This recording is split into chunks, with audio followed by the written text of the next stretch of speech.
사람들은 예. 젊은 사람과 나이 들으신 분들과의 그 구분이 있는데 신령님들께서도 예. 그런 부분들이 있나요? 예.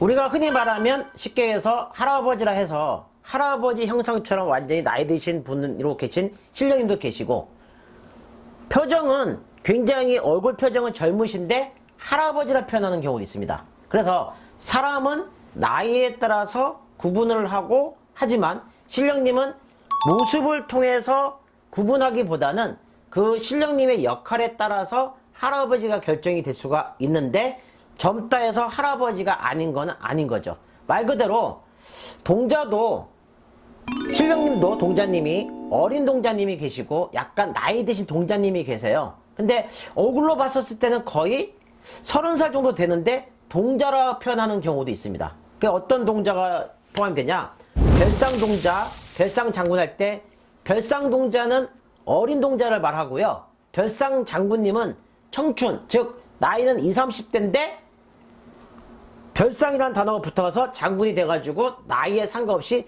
동자에 포함된 분도 별상장군입니다. 넓게는 장군에 포함되지만 동자에 속한 것도 별상동자하고 별상장군입니다. 선녀로 따지자면은 애기선녀가 있고 대선녀로 나누게 됩니다.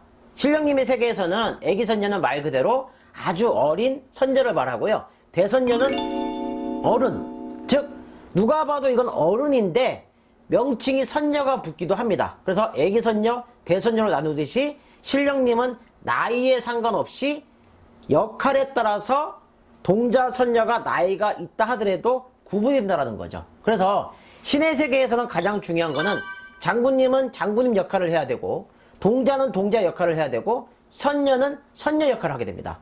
구분이 명확하기 때문에 아무리 나이가 어리냐 해서 신령님을 무시할 수가 없는 부분이고요, 나이가 많다 해서 신의 세계에서는 대접받는 건 아닙니다.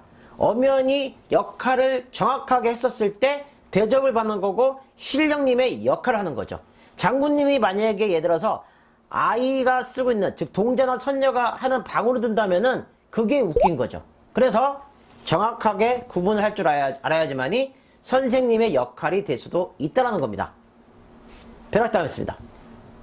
벼락다음에 구독하기는 필수입니다. 구독, 좋아요, 구독, 좋아요.